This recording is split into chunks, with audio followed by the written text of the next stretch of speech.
aga hetkel väiksem kohalviibijate arv. Aga ma jätkan siis sealt, et veebitunni lõpus me siis vastame ka sellele Slido keskkonnas esitatud küsimustele ja küsimusi saab tegelikult ka praegu sinna lisada, et siis loodame, et kõik küsimused saavad ka oma vastuse.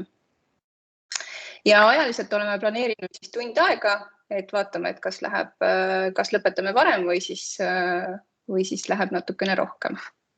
Nii et kõigepealt tutvustusring, et mina olen Mari Palu, mina olen õppekorraldusjuht ja sisseastumise korraldaja ja räägin siis sellest sisseastumise protsessist.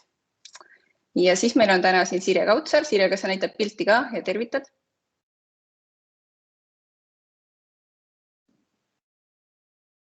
Ma justkui ei olen oma pildiga sees, mina ise ennast näen. Mina sind ei näe, ma ei tea, kuidas teised. Huvitav. Me näeme. Oled näha, Sirje? Minu arust ka. Mina olen Sirje Kautsar. Ja meil on Aime Klandorf.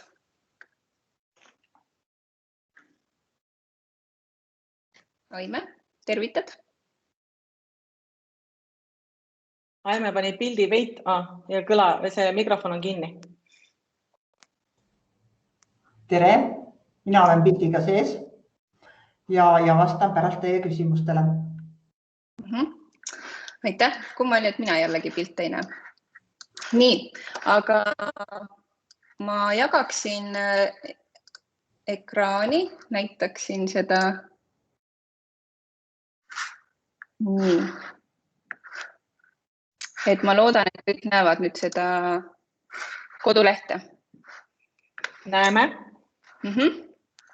Et alustame siis kõige peamisest, et nii nagu siin näha on, kuidas meie nimetame oma klassi, et meil on siis Tertsia, mis on meil 10. klass, Secunda 11. klass ja Prima 12. klass.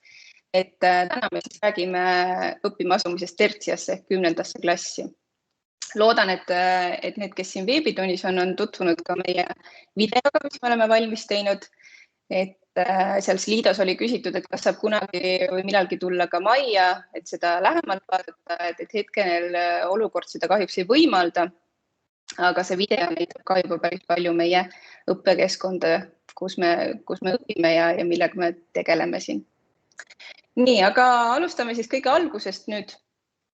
Õppima asumise eeldused Tertsiasse ehk siis täidetud peavad olema järgmised tingimused. Kõigepealt peab olema lõpetatud põhikool ehk peab olema siis põhiharidus ja klassi ja lõputunnistusel peavad olema siis vähemalt rahuldavad hinded, sealhulgas ka käitumine ja hoolsus. Ja kuna sel aastal lõpueksami hindeid ei panda tunnistusele, vaid tulevad lõpueksami punktid, siis me teisendame need lõpueksami punktid 5 palli süsteemi ja arvestame siis ka neid vastuvõtmisel. Ehk et kui lõpueksami tulemus on vähem kui 50%, siis kahjuks me ei saa vastu võtta. Siis järgmine tingimus on sisseastumistesti sooritamine, et Rapla gümnaasiumisse sisseastuja peab sooritama inglise keele testi ja e-sisseastumistesti, mis koosneb siis matemaatika ja eesti keele osast. Et tegemist on siis Tartu gümnaasiumite ühiskatsete testiga, mida meie kasutame, aga oleme siis omalt poolt lisanud juurde ka inglise keele testi, mis on meie vastuvõtmisel kohustuslik sooritada. Ja kolmas tingimus on siis sisseastumisvestlusel osalemine ja selle läbimine. Et sisseastumisvestlusel me ei esita faktiküsimusi erinevate ainete kohta, vaid me keskendume sinu huvidele, sinu eesmärkidele, sinu valmidusele õppida gümnaasiumis. Ühtlasi tunneme huvi, millised on sinu tugevused ja nõrkused õppijana. Siis meid huvitab, kui hästi sa oled tutvunud Rapla gümnaasiumi õppekavaga. Et selleks aitab sind ette valmistada õppekava raamat, et kui kodulehel, kui vaadata siia vasakule poole, ma kerin ülesse, siis siin on eraldi PDF-fail õppekava raamat õppijale, kus siis on tutvustatud seda õppekorraldust, on tutvustatud kohustuslikke õppeained, mis sa läbid ja kõiki valikained, mida me pakume. Et kindlasti tööta see läbi ja tegelikult sa võiksid ka nagu mõttes juba oma õppekava hakata koostama, et milliseid valikaineid sa valiksid. et need on siis kolm tingimust, mis peavad olema täidetud, et siis õppima asuda Rapla gümnaasiumisse. Nii, kuidas toimub õppima asumine? Teeme selle ajakava siis ka selgeks. 15. märtsil avanes sisseastumiskeskkond, kus sai hakata registreerima sisseastumistestile. Kõik, kes tertsiasse astuvad, osalevad sisseastumistestil ja registreerimine käib siis selle sisseastumiskeskkonna kaudu. See on avatud 4. aprillini. Ja juba 5. aprillil pean siis esitama Harnole kõikide testi sooritajate nimed ja isikukoodid, et sellepärast on ka see väga oluline, et registreerimine toimuks keskkonna kaudu, et kõik andmed oleksid ühes kohas. Edasi, 16. aprillil toimub siis sisseastumistest. Nagu ma ütlesin, et Rapla gümnaasiumisse sisseastuja peab sooritama inglise keele testi ja matemaatika ja eesti keele testi. Hiljem ma räägin siis sisseastumistestist veel eraldi üle.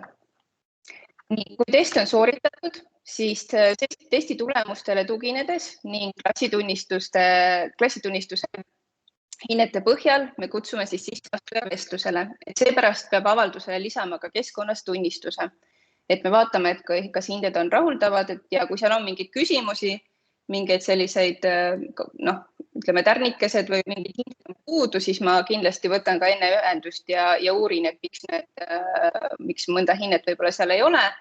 Nii et olge valmis, et kogu suhtlus käib selle keskkonna kaudu, et siis ma lihtsalt palun uuesti saata oma tunnistuse.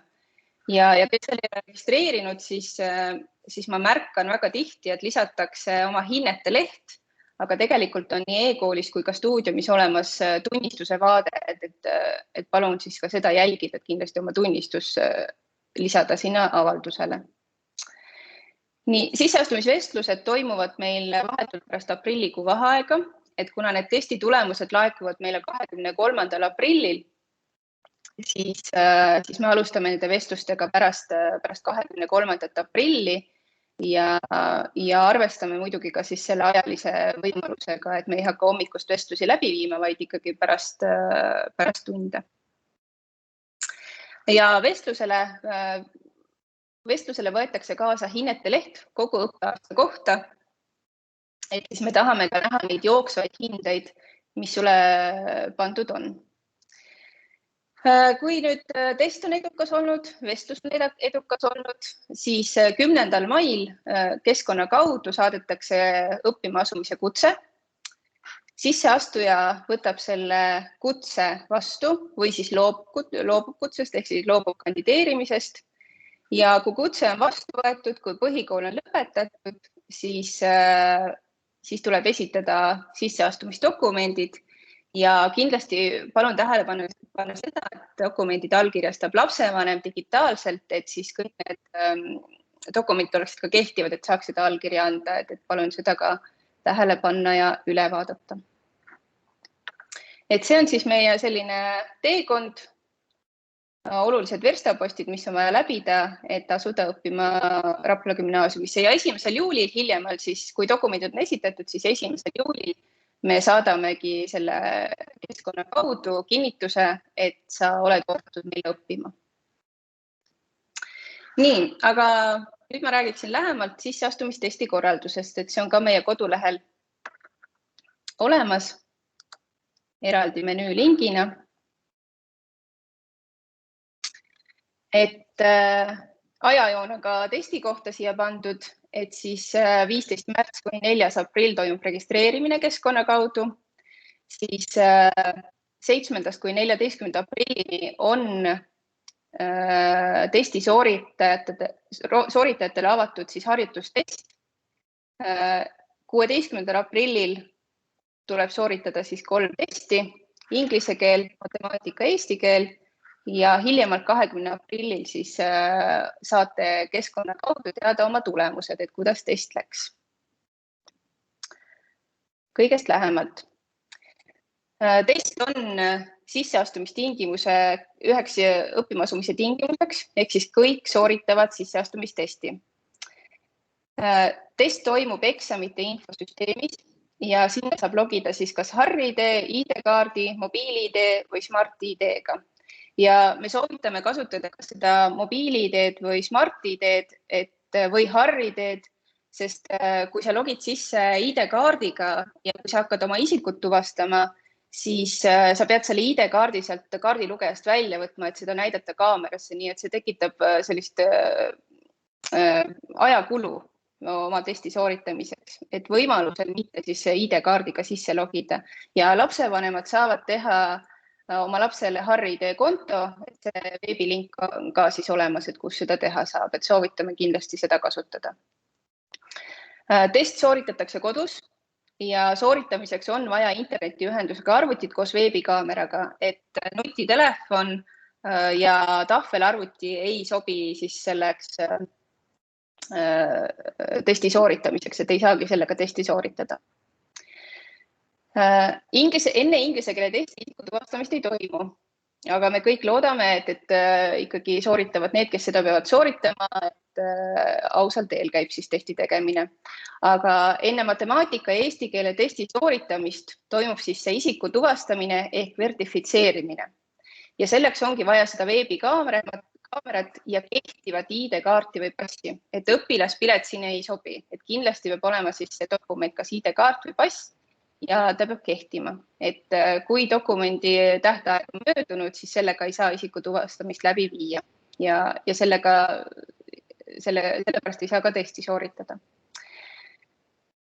Veendu, et sul on toimiv veebikaamera, et see töötab korrektselt, ID-kaart või pass on kehtiv ja kindlasti jälgi seda, et taustal ei ole segavaid või häirivaid helisid, taust ja sina näed välja korrektne, sest tegelikult selle veebikaameraga toimub pildistamine ja ka video tegemine, mis pärast läheb siis järeltöötlusele, kus siis vaadataksegi, et see inimene, kes seal kaamera taga istub ja inimene, kes seal siis dokumendi peal on sama. Et kui seal on ebakõlasid, siis võib ohtu sattuda sinu testi sooritamine, et seda tulemust ei võeta arvesse. Ja tegelikult ma pärast näitan seda lehekülge, kus on eraldi veel, siin on ka viidekohe olemas, aga e-sisseastumistesti veebilehel on täpselt ära kirjeldatud, mis see vertifitseerimine on, kuidas see käib, mis tingimused peavad olema ja mida peab tähele panema. Nii, 16. aprill. Kell 9 kuni 9.45 toimub siis inglise keele test. Inglise keele test koosneb 75 valikvastusega küsimusest, ehk siis aega ongi lahendada 45 minutit. Ja mina registreerin siis kõik sisseastujad, kes keskkonna kaudu on meile registreerunud sinna inglise keele testile. Kell 10 algab siis või avatakse Tartu ühiskatsete test. Esimene osa on matemaatika ja teine osa on eesti keel. 2 testi vahel on paus 15 minutit. Ehk siis matemaatikat on aega 60 minutit lahendada ja eesti keelt on aega 60 minutit lahendada. Ja test avatakse ja suletakse siis sooritajale automaatselt määratud kellaaegadel. Testid on ühesuunalised. See tähendab, et sa ei saa liikuda siis eelmise ülesande juurde. Et seda peab tähele panema siis nende ülesannete sooritamisel, et sa ei unustaks ennast sinna esimeste ülesannete lahendamisele, vaid mõelda niimoodi ajaliselt, et sa ikkagi jõuaksid kõik osad siis testis ära lahendada. Ja eraldi on välja toodud siis, mida küsitakse matemaatikas ja mida küsitakse siis eesti keeles, et sellele saate ka ettevalmistada siis testiks. Testi sujuvaks soorituseks on olemas arvuti kontrollimise test ja harjutustest. Et arvuti kontrollimise test on juba avatud kõigile, et selleks sa ei pea olema registreerunud veel kuhugi, me ei ole andmeid veel edastanud. Et siin on olemas ka link, mis suunab siis seda arvuti kontrollimise testi teha, et saab proovida, kas sinu arvutiga siis saab EIS-is seda testi lahendada. Ja nüüd 7. kuni 14. aprillini on avatud harjutustest. Et kõik õpilased, kes registreeritakse nüüd sellele sisseastumistestile, mis arvestatakse nagu vastuvõtmisel, siis nemad registreeritakse ka harjutustestile. Ja harjutustestist saab samamoodi läbi proovida seda vertifitseerimist, ehk siis seda veebikaamera ja ID-kaardi või passiga oma isiku tuvastamist. ja harjutustest sisaldab samu ülesandetüüpe, mida siis ka sisseastumistest ja harjutustesti saab lahendada siis üks kord. Et me väga soovitame, et kindlasti proovige ära see arvutikontrollimise test ja kindlasti tehke läbi ka siis see harjutustest, et kõik sellised riskid oleksid maandatud, mis võivad siis juhtuda. Siis selle isiku tuvastamise kohta veel nii palju, et kui sa matemaatika ja eesti keele testi osade vahel ei logi välja, siis sa ei pea uuesti verifitseerima, et seda saab tegema ainult siis üks kord enne matemaatikatesti. Siis on 15 minutit paus ja siis avatakse sulle eesti keele test. Üks oluline asi veel, et see Tartu gümnaasiumi ühiskatsete test sisaldab ka loodusvaldkonna osa. Et Rapla gümnaasiumisse sisseastuja ei pea sooritama siis seda loodusvaldkonna osa. Aga kui sa kandideerid sama testiga nüüd kuhugi mujale gümnaasiumisse, siis sa pead lihtsalt olema kindel, kas seal on vaja sooritada loodusteaduste test. Et kindlasti vaata üle need sisseastumistingimused ka teises koolis, kui sa seda teed. Nii, ja siis ma tahan näidata seda, siin on link ka, mul on ta avatud teisel lehel, ehk siis gümnaasiumi e-sisseastumistest koolidele. Et siin on lahti kirjutatud siis kõik täpselt selle testi kohta, igasugused küsimused, mis võivad sulle tekkida. Soovitan kõigepealt vaadata siit lehelt, et nagu ma ütlesin, see vertifitseerimise osa on siis ka eraldi siin kõik kirjeldatud erinevate menüülinkidega, et soovitan tutvuda ja läbi teha kindlasti. Ühtlasi on ka siin olemas siis korduma kippuvad küsimused ka õpilastele, et mis juhtub, kui ei saa sisse logida või arvutiga midagi juhtub või testi vahepeal midagi juhtub, et siis nendega ka kindlasti tutvuda. Nii, ja samuti on olemas korduma kippuvad küsimused ka meie kodulehel. Olen need pannud lähtuvalt siis sellest, et millised küsimused eelmine aasta näiteks tulid või milleks peab valmis olema. Et nagu ma ütlesin, kindlasti kontrolli ära oma arvuti, kas ta sobib testi sooritamiseks, et mobiiltelefon, tahvelarvuti selleks ei sobi. Kui sul nüüd pole sobivat arvutit või veebikaamerat, siis sul on veel aega leida lahendus, et laenata näiteks vajalikke vahendeid. Kui sul nüüd seda võimalust ei teki, et sul pole sobivat arvutit, siis sisseastumiskeskkonna kaudu anda hiljemalt 9. aprilliks teada ja me teavitame, kuidas sa saad testi sooritada, et siis me lihtsalt peame leidma selleks võimaluse, aga kui vähegi võimalik, siis ehk leiate perega lahendused, näiteks laenata kuskilt vajalikke vahendeid. Vajalikud koodid. Kordan üle, et EIS-i saab sisse logida kas Harri-ID-ga, ID-kaardi, mobiili-ID-ga või Smart-ID-ga. ID-kaarti siis pigem mitte kasutada, et lapsevanem saab teha siis selle Harri-ID konto. Peab olema kehtiv dokument, ehk siis kui sul on aegunud, siis ehk jõuab kiiremas korras need uuendada, et aegunud dokumendiga ei saa teha isiku tuvastamist, ei lubata. Räägin selle üle, et sama testiga, siis kui sa kandideerid teistesse gümnaasiumitesse, siis selle testi sa pead sooritama ühe korra, aga ole siis kindel, et milliseid osi siis teised koolid või teised gümnaasiumid nõuavad, et kas on vaja teha loodusvaldkonna osa. Et kahjuks jah, siis see testipäev kujuneb väga pikaks, et kui inglise keel algab kell 9 ja loodusvaldkonna osa siis jätkub seal pärast eesti keele testi. Kahjuks see nii on täna. Ja inglise keele test on ainult meie gümnaasiumi test, et teised koolid seda testi ei kasuta. Harjutustest ei ole kohustuslik, aga nagu ütlesin, palun tehke see kindlasti läbi, et see maandab riske ja neid murekohti, mis võivad tekkida siis 16. aprillil ja seda saab teha siis 7.–14. aprillil. Ja kõige olulisem testid tuleb sooritada iseseisvalt, ilma abivahenditeta. Et taskuarvutit võib kasutada siis matemaatika osas, aga muid abivahendeid ei tohi kasutada. Ja tulemused siis on 26. aprillil sisseastumiskeskkonnas.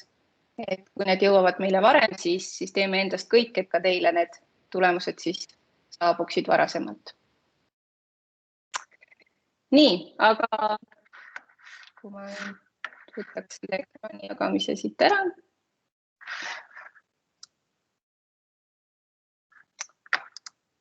Nii.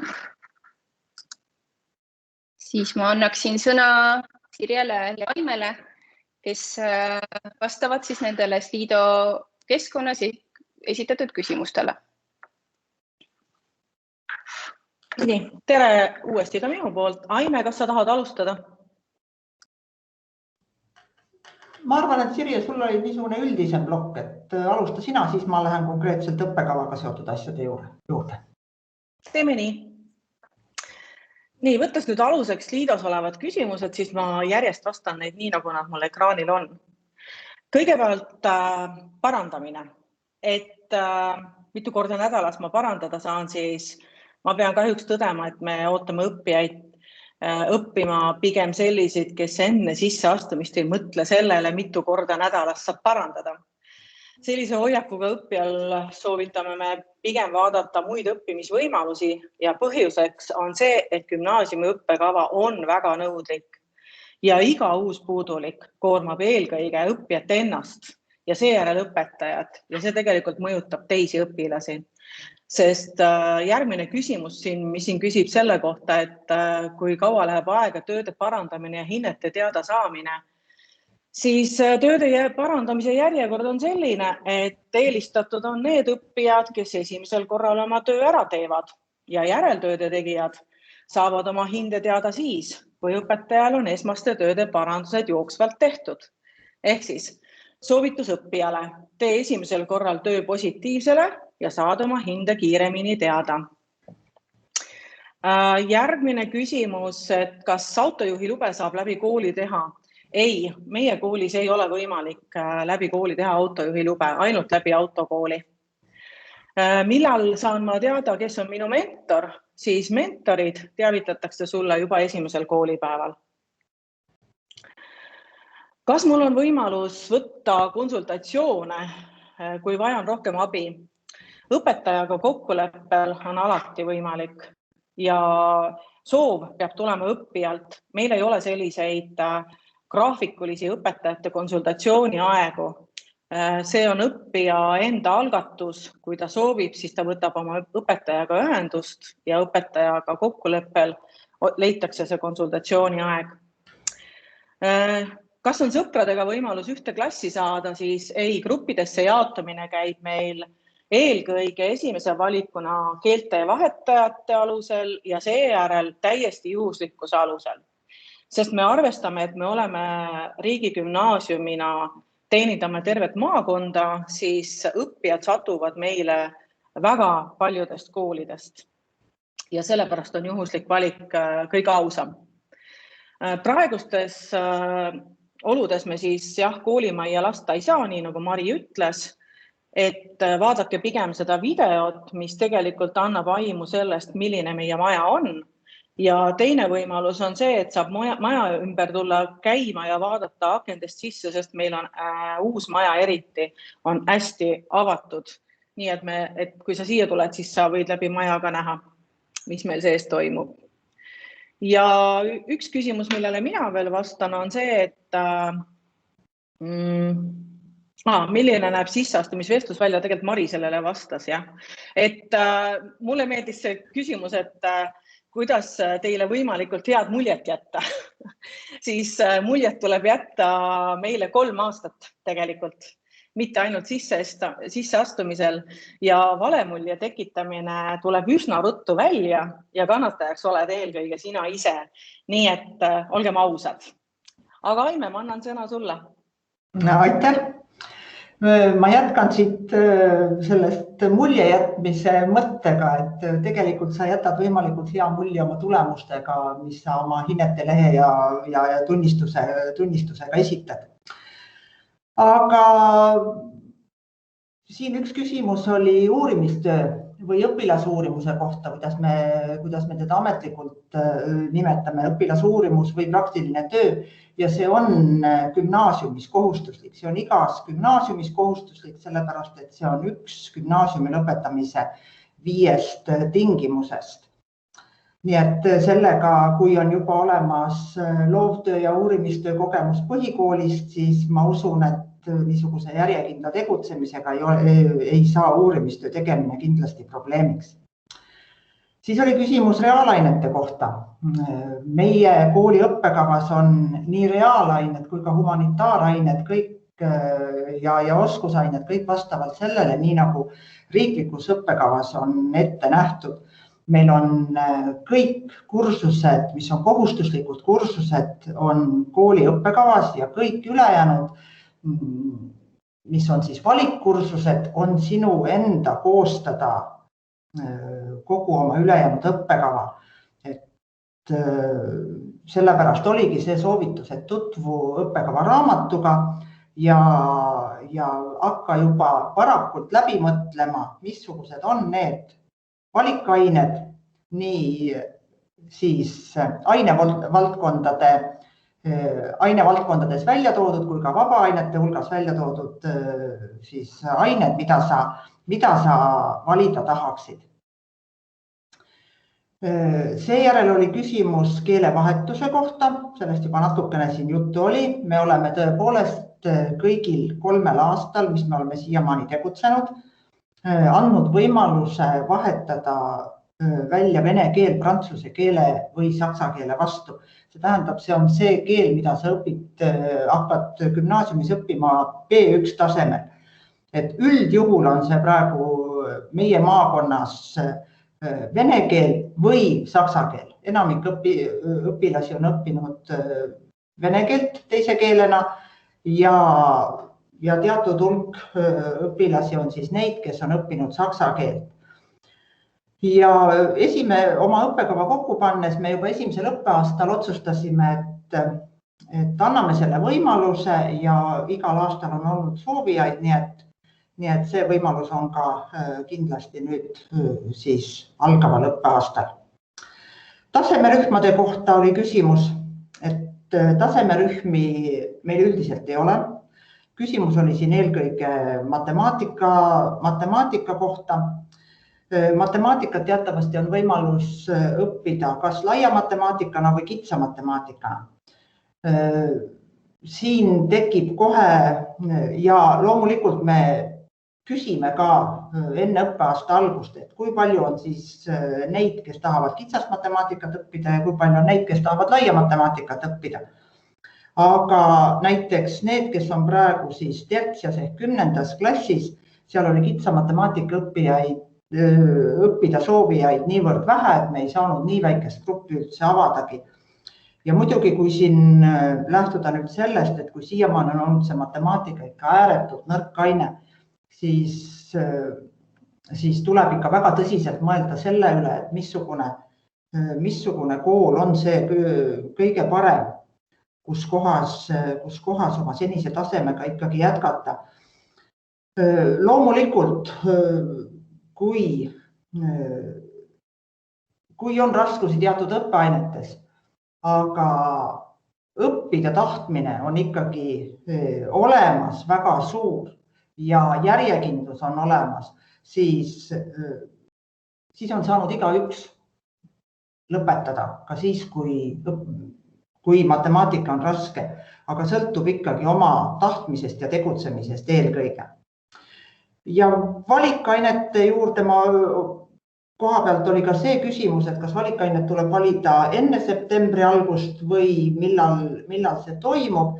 Siiamaani on need toimunud kõik septembri esimestel päevadel, et siis need valikained, mis on läbi perioodide ja lähevad tunniplaani, siis nendega saaks juba alustada septembrikuu 2. nädalast. Muidugi valikained jagunevad siin ka erinevate perioodide vahel, et on valikaineid, mida on 1 kord nädalas ja mis on siis läbi 2 perioodi, aga on neid valikaineid, mis on 2 korda nädalas ja kestavad ka ainult 1 perioodi. Siis olenebki valikainest, mis on esimesel perioodil, mis on 2. perioodil ja mis 3. perioodil või siis mis on 1. ja 2. või 2. ja 3. perioodil. Aga kuna meil on ka valikainete nädalad, kus nädala jooksul iga õppija läbib ainult ühe valikaine ja muid aineid üldse ei olegi, siis nende valikainete valimine on tavaliselt oktoobrikuus, nii et nendega saab tutvuda natuke kauem aega ja on natuke rohkem aega mõtlemiseks, aga septembri alguses toimuv valik peaks olema juba küll eelnevalt läbi mõeldud. Nii, minul rohkem praegu kommentaare ei ole või küsimusi ei ole, mida vastata, nii et. Ma näen, et selles liidus on üks küsimus juurde tulnud. Ja, Sirje, sa võid vastata. Ja, see on see, et kas jooksvad trimestri hinded, negatiivsed, mängivad suurt rolli gümnaasiumi sisseastumises, siis need õppijad, kes tulevad hinnete lehega, kus on 3-2-3, 2-2-3 ja siis on kokku saadud ju positiivne 3 õppeaasta lõpus, siis see väga ei veena tõesti, et sa hakkama saad. Ja see on ausalt öeldud sellepärast, et me näeme täna neid õppijaid, kes sellise tunnistusega tulevad ja nad on hädas, nad on tõesti hädas. Nii et kellel selline tunnistus on, kus on palju negatiivseid ja eriti seal näiteks matemaatikas, mida on 14 kursust vähemalt, on ja, siis mõtle väga hoolega, kas sa tahad gümnaasiumi akadeemilisel õppekaval õppida, on minu soovitus. Aitäh. Aime lõpetasin selle valikainete vestlusega, et nagu ma enne mainisin seda õppekava raamat õppijale, et kindlasti tutvuge, sest seal on ka näha, millised siis valikained toimuvad läbiperioodide ja millised valikained toimuvad valikaine nädalal, et saad ka juba mõelda siis, et millised sinu huvid on ja millest sa tahad siis ennast võib-olla täiendada, mis valdkonnas. Ja kõige populaarsem küsimus on siis, et kui suurt rolli sisseastumisel mängivad minu põhikooli eksamite tulemused, et nagu ma mainisin, et sel aastal eksamite hinded ei panda, vaid pannakse punktid ja me siis teisendame need 5 pallisüsteemi, et tegelikult kui need on vähem kui 50%, et siis jah, et mängivad küll suurt rolli sellisel juhul, et kõik hinded peavad olema siis rahuldavad klassitunnistusel ja lõputunnistusel. Nii, aga kuna meid siin kohtumisel on üsna vähe, et kes nüüd tahab küsida, siis me oleme tegelikult avatud, et vastame ka siit kaudu veel, kellel jäi mingi selgused segaseks või tahab täpsustada.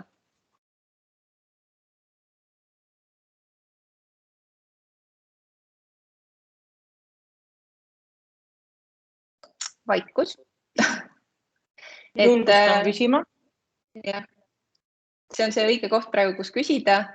Muidu suunan teid suhtlema siis sisseastumise teemal sisseastumiskeskkonna kaudu, et väga mugav keskkond, väga hea sõnumite vahetamise võimalus, et ma jälgin seda igapäevaselt, et kui mingid küsimused on, et siis julgelt võib ka sealt kaudu küsida ja või siis meili peale, et kuidas iganes soov on, aga rohkem sealt keskkonna kaudu siis, et kõik andmed oleksid ühes kohas.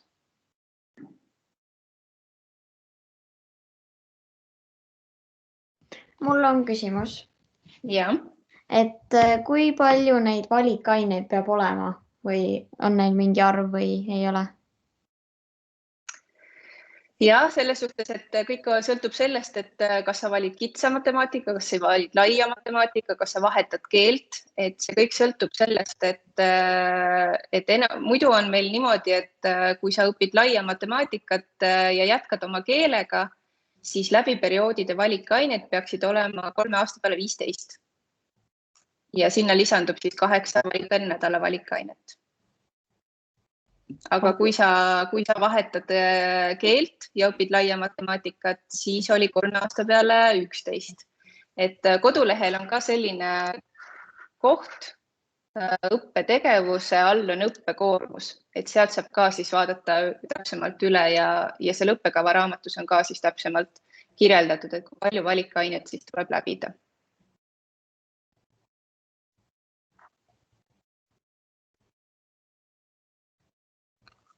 Veel küsimust? Kui suurt rolli mängivad sisseastumistesti tulemused? Ikka selles suhtes ikkagi suurt rolli, et me võrdleme neid tulemusi siis, kui kõik tulemused on meile saabunud, me vaatame neile otsa ja sellest lähtuvalt siis vaatame, keda kutsume vestlusele ja kes ei saa vestlusele. Aga sellist lävendit me ei oska hetkel ette anda, et nüüd see nii palju, et see kõik sõltubki, et kuidas siis kõigil sisseastujatel, kes meile kandideerivad, et kuidas see test siis läheb.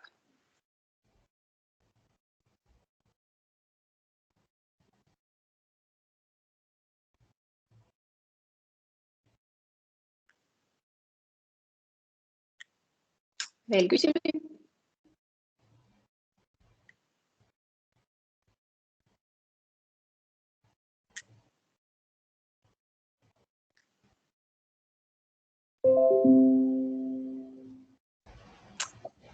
Kas see oli teadaanne, et koosolek on lõppenud või? Et igatahes minu poolt suur tänu, kes kuulasid, tähele panid ja kes küsisid. Et julgustan siis ka teiste kanalite kaudu küsima, kui on vaja veel midagi täpsustada ja kindlasti jagage ka infot siis oma koolikaaslastele, klassikaaslastele, et registreerimine on alanud ja kogu info on siis meil kodulehel üleval, et tule õppima alt, et ilusat õhtut minu poolt. Head õhtut! Head õhtut ja head ettevalmistamist!